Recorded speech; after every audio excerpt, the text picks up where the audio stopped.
मुंज लागण्याच्या आधी बटू इतर मुलांबरोबर जेवतो. मातृभोजन चालू आहे तेव्हा आई आपल्या मुलांना बटूंना जेवायला भरवते. नमस्कार मंडळी, कोकणातील मुंज या तिसऱ्या भागातल्या व्हिडिओमध्ये तुम्हा सर्वांचे खूप खूप स्वागत. एवढा गोंगाट आवाज ऐकायला येतच असेल, त्याच्यावरनं थोडासा अंदाज आला असेल की भरपूर पाहुणे मंडळी आहेत. घरातलीच मंडळी एवढी आहेत आणि त्यात आमच्यासारखे नातेवाईक, पाहुणे मंडळी, आजूबाजूची लोक, म्हणजे अक्षरशः घरामध्ये जणू काही गोंधळच चालू होतं. चला बसा, तुम्ही बसा. प्रणवला सांगा जरा. प्रणवला सांगा. प्रणव बस ना. रुद्रांश ये. रुद्रांश ये. शिरा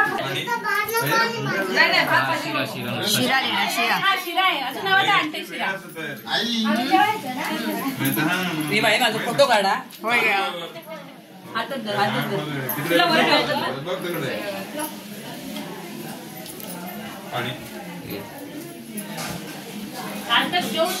माझे दोन बटू. आता जर थांबा जरा. आणि हा एक छोटा माझा बटू. रुद्रांश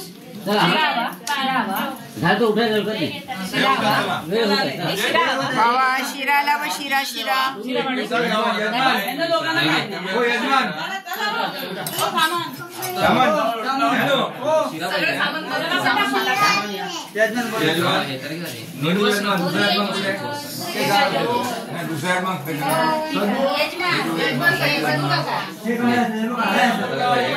लाजू नको ग. जो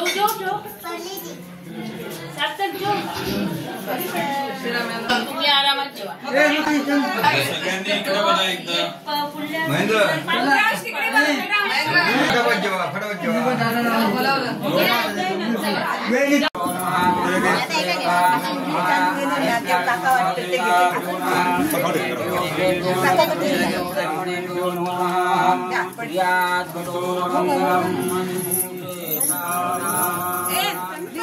मंडळी, मुंज करणारा पिता आणि कुमार यांच्यामध्ये अंतरपाठ धरून मंगलाष्टके म्हणतात.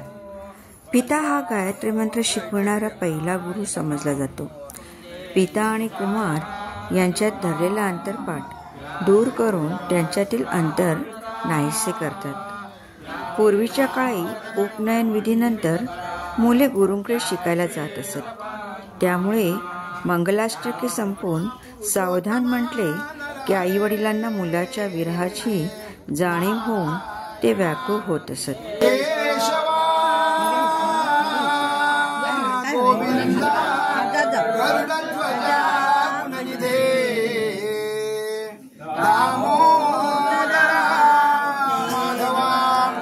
श्रीकृष्णा कमलापते यदुपते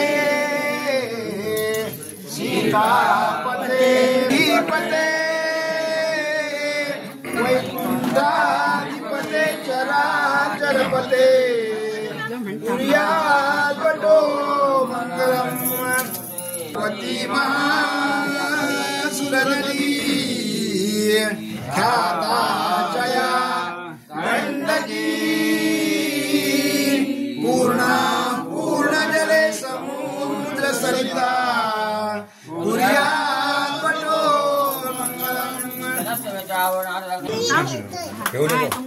आणू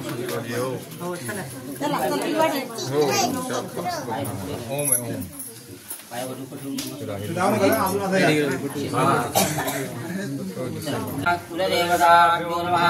ग्रामदेवताभ्यो नमः. स्थानदेवताभ्यो नमः.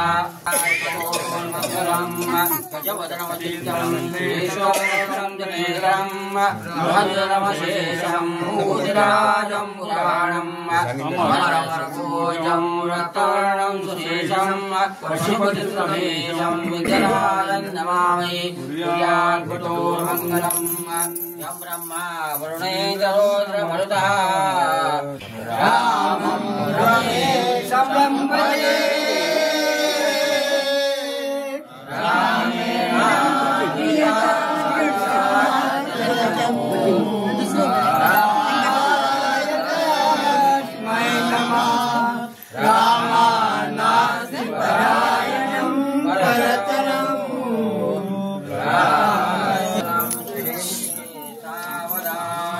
मंडळी, जसं तुम्ही पाहिलं, मुंज लागण्याच्या आधी बटू इतर मुलांबरोबर जेवतो, तसेच बटूचा घेरा करणे, पुरोहित काही मंत्र म्हणून प्रत्यक्ष मुंज लावणे, जानवे परिधान करणे, गायत्री मंत्राचा उपदेश घेणे, नातेवाईक व इतर मित्रमंडळींबरोबर जेवणावर, भिक्षावर आणि निमंत्रित केलेल्या पाहुण्यांकडून बटूला जो आहेर मिळतो, या सगळ्या विधी बऱ्याच प्रमाणात तुम्ही इथे बघू शकाल.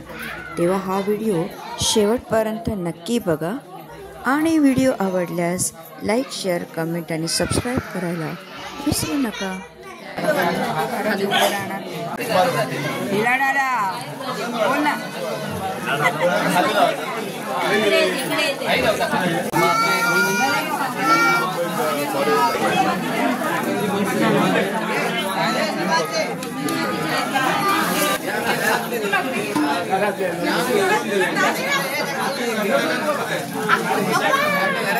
काय म्हणतो की भाजी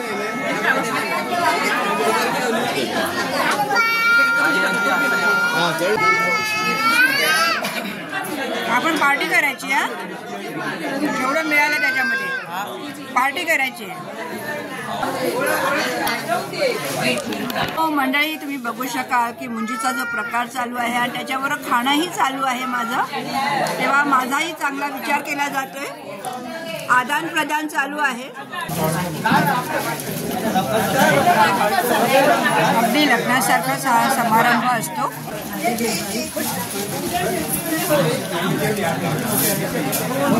आणि पाहुणे मंडळींचा आदान प्रदान, आहेर घेणं, आहेर देणं दोन्ही चालू आहे.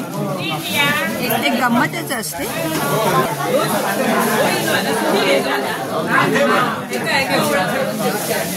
आणि जेवढी मंडळी येत आहेत, आहेर देत आहेत, त्या मंडळींना सुद्धा रिटर्न दिलं जातं इथे.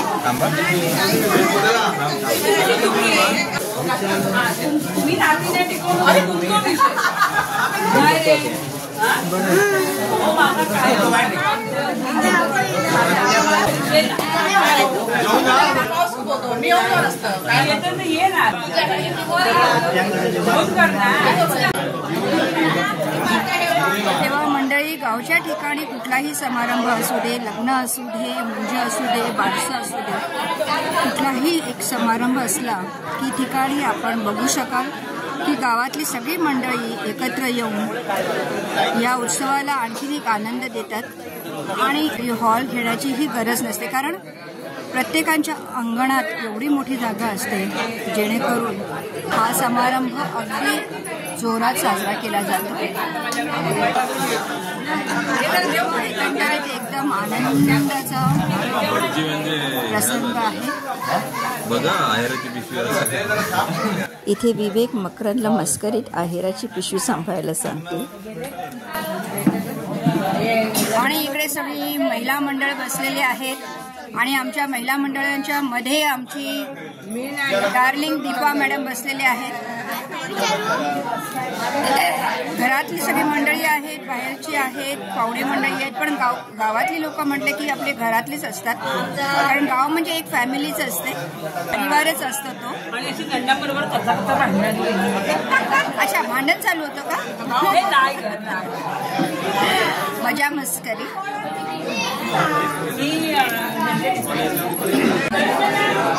आले थांब.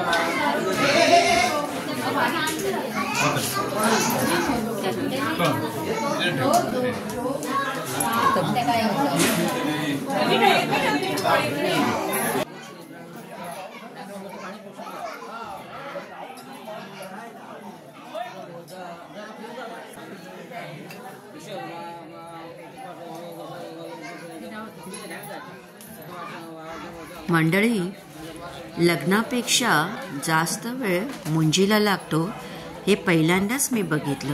सकाळी 7 वाजल्यापासून ते दुपारी 2:30-3 वाजेपर्यंत यांच्या एका मागोमाग एक विधी चालूच होत्या आणि आम्हीही आनंद घेत होतो.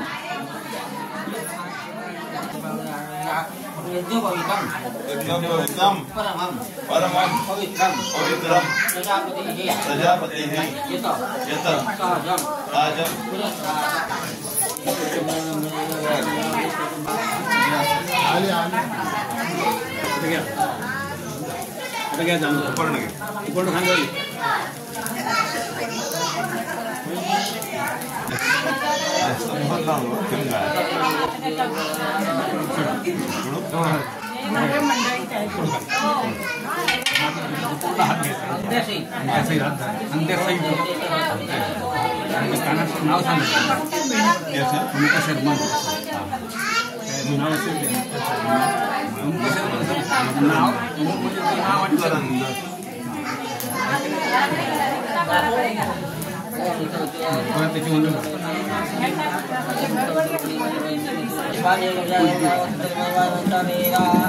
ओम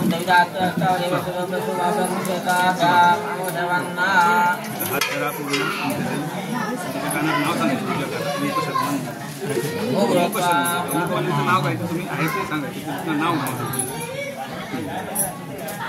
परत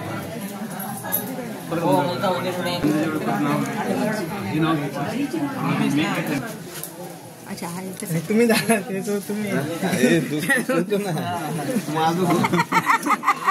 बाप बाप होत आहे. इथे ज्ञानूदादा मकरांचे वडील असले तरी या विधीसाठी त्याचे काका वडील झाले होते, तेव्हा अदलाबदलीमुळे गंमतीचाच भाग झाला होतो. तर दीक्षाचा प्रोग्राम झाल्यानंतर बाप बेटे सूर्याला नमस्कार करतायत.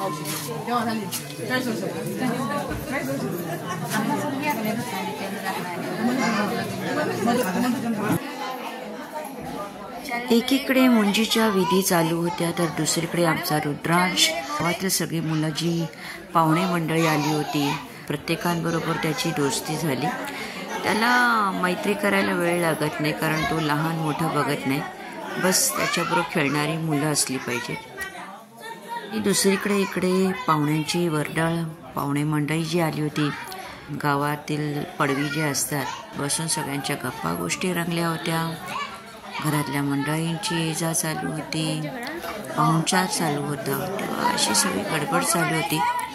व्हिडिओ काढायचे हो, काढला ना, म्हणून मी आले, त्याची मस्त मजा बघितली.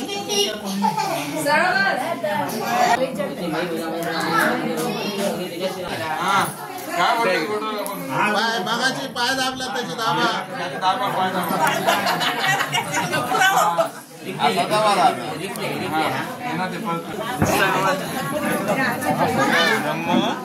ब्रह्मांजली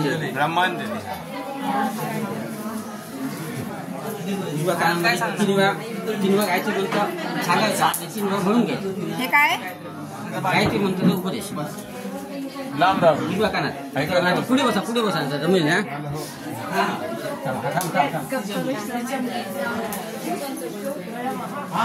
गुरुजी याला काय म्हणतात असं? गायत्री मंत्राचा उपदेश. हा, गायत्री मंत्र उपदेश. अच्छा, गायत्री मंत्र उपदेश. अच्छा, उजव्या कानावर ते आता चालू आहे. गायत्री मंत्राचा उपदेश चालू आहे. आणि घंट्याला सुद्धा खरं म्हणजे आता ते अनुराधाकडून म्हणते पण तसं चुकीचं आहे. गायत्री मंत्र हा षटकर्णी होऊ नये. अच्छा, काय जे आपले कुठलाही मंत्र जो गुरु देतो ना, तो खरं म्हणजे 4 सहामध्ये म्हणजे ऐकू नये, सांगू नये असं आहे. तो मनातल्या मला म्हणायचं असतो. त्याप्रमाणे गायत्री मंत्राचा उपदेश हा मनातल्या गुप्त रूपाने घ्यायचा आणि गुप्त रूपाने त्याचा जप करायचा असतो. त्याला ब्रह्मांजली असं म्हणतात. अच्छा, म्हणजे उपदेश घेत असताना ब्रह्मांजली करून गायत्री मंत्र उपदेश घ्यायचा असतो, असं त्याचा अर्थ आहे. त्याला ब्रह्मांजली म्हणतात. ब्रह्मांजली. गुरुजी आपल्या बरोबर आहेत आणि ते मुंज का करायची असते, कशासाठी करायची असते, केव्हा करायची असते, सगळं काही आपल्याला गुरुजी आता सांगणार आहे. तेव्हा प्रत्येक फॅमिलीला, प्रत्येक लोकांना मुंज नुसती करतात, पण त्याच्याबद्दल त्याच्या मागचा जो खरा अर्थ असतो ते बरेच जणांना माहिती नसतो. अच्छा,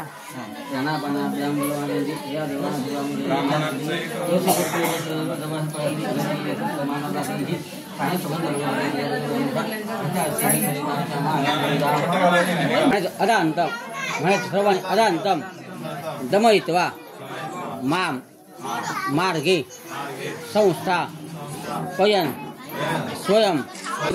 खरं म्हणजे उपनयन संस्कार झाल्याच्या नंतर 12 वर्षापर्यंत अध्ययन करायचं असतं. अध्ययन उपनयनबद्दल इथे गुरुजींनी खूपच सुंदर माहिती दिली. आणि संन्यास तर 4 आश्रमामध्ये पहिला आश्रम कोणता तर ब्रह्मचारी आश्रम पहिला आहे.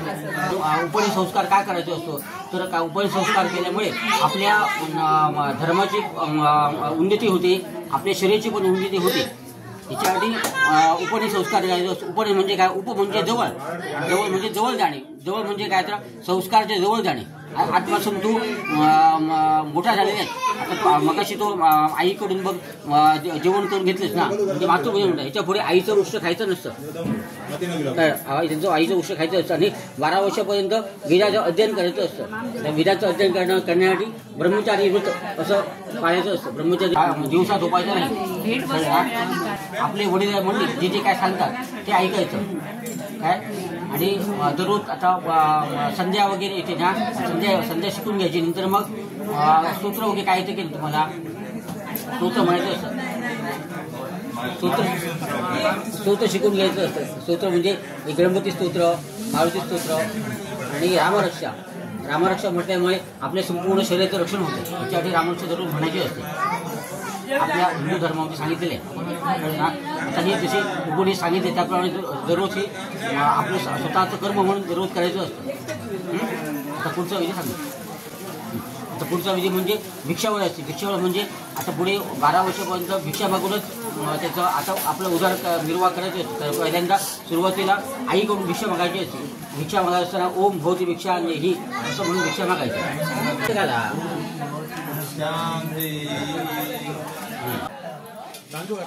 मंडळी, हे आता भिक्षाग्रहणाची विधी चालू आहे. इथे आता बटू आपल्या आईवडिलांजवळ ओम भवती भिक्षाम देही, आपण भिक्षा द्या असे म्हणत आपल्या आईवडिलांकडे, त्याप्रमाणेच मावशी, वडील, बहीण आणि आपटेष्ट मंडळी जेवढे आले असतील त्या सर्वांकडे ते भिक्षा मागून ते भिक्षांना आचार्याजवळ देतात. भिक्षा म्हणजे काय? वडापाव पाहिजे ना? वडापाव मोबाईल पाहिजे भिक्षामध्ये. भिक्षा मागताय. आता काय बदललेलं आहे ना. आधी 12 वर्षापर्यंत विधाचं अध्ययन करतात. काय बदललंय आता? विधाचं अध्ययन कोण करीत नाही ना. हो ना.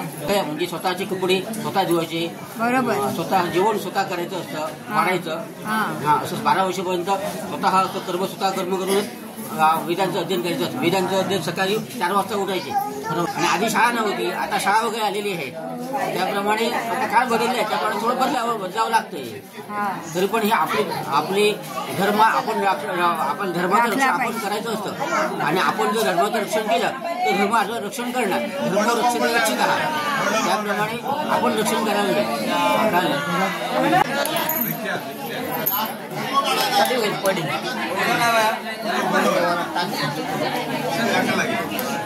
अरे बोलायचं असतं, बोलायशिवाय द्यायचं नाही.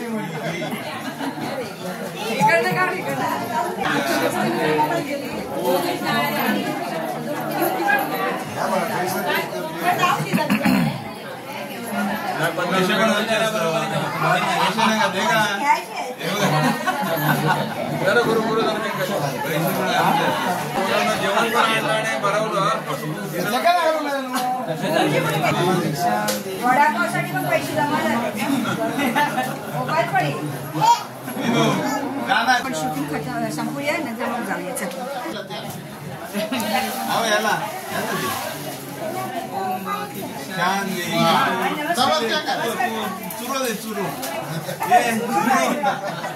चुरो घाला का?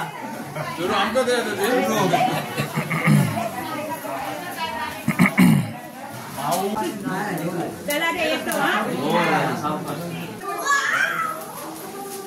जवळजवळ मुंजीच्या विधी संपतच आल्या होत्या व आलेली जी पाहुणे मंडळी होती त्यांचं जेवण वगैरे झाल्यानंतर तो निघाले होते.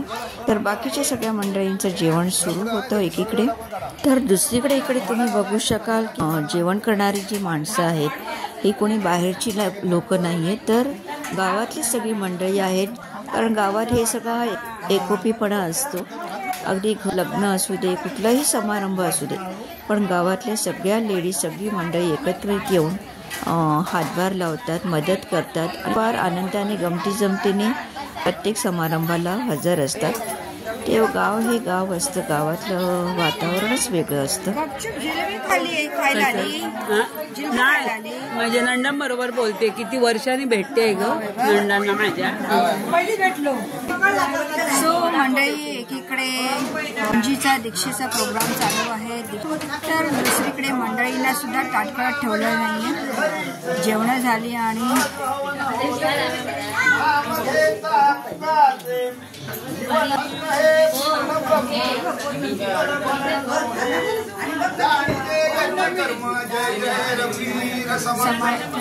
पार्वती पते. आता कसं झालं, आता सगळं उठायला त्यांचं, आता ते बोलायचे ना.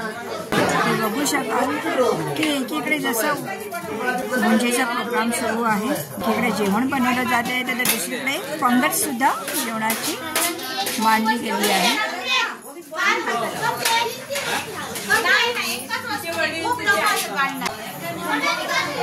तर गावाच्या ठिकाणी जागेची कमी नसते.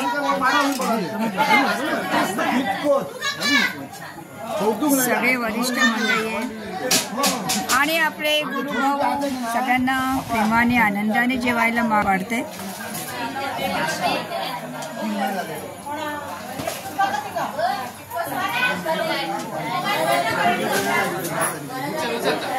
आणि घराच्या बाहेर अंगणात लाकडाच्या बाकड्यावर बंधुराज, वहिनी, दीपा मॅडम बसून गप्पा गोष्टी चाललेल्या आहेत.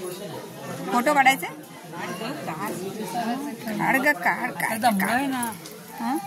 मस्त दिसत. मगापासून मी त्यांच्या दोघींचा काढायचा आधी यांना ते पाठव. हो पण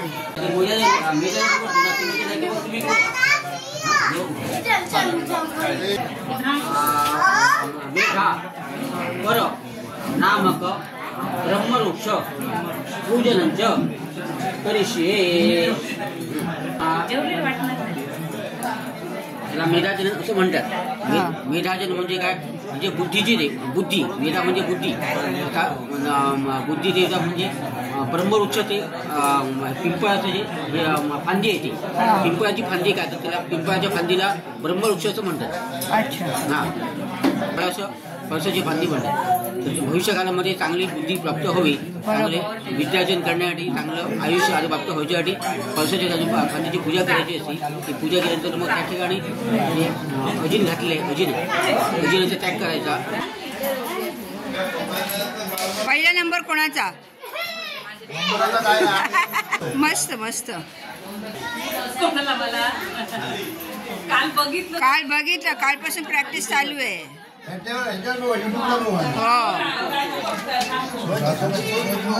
कॉम्पिटिशन चालू आहे, तेच ना, स्पर्धा चालू आहे. काल जरा बघितलंय. हा, म्हणून नंबर. हो बेटा,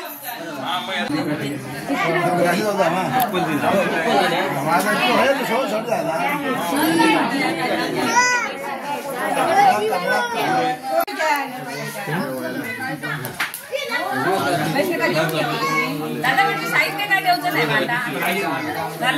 पटुंगा तो वाढत आहे. समजा आम्ही चित्रावर दाखवतो. चित्रावर त्यांना दाखवतो. पटुंगा इकडे वाढत, पटुंगा वाढत. संकेत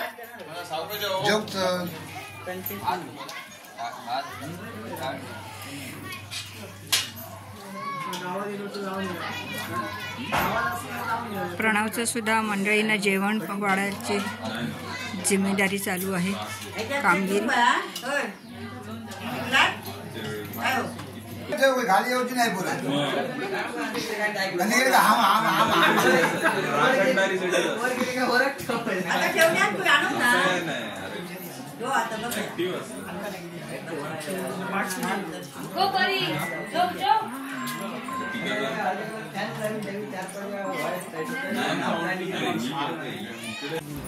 तेव्हा मंडळी मुंजीच्या सगळ्या विधी झाल्यानंतर आम्ही सुद्धा सामंत परिवारांबरोबर जेवायला बसलो.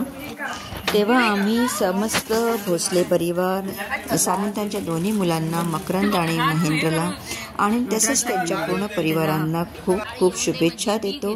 त्यांचं पुढचं आयुष्य खूप मंगलदायी, खूप आनंददायी, खूप आरोग्यदायी आणि भरभराट हो अशी प्रार्थना करते. मंडळी, कोकणातील मुंजीचा हा व्हिडिओ तुम्हाला कसा वाटला कमेंट करून नक्की कळवा. लाईक, शेअर आणि सबस्क्राईब करायला विसरू नका. धन्यवाद.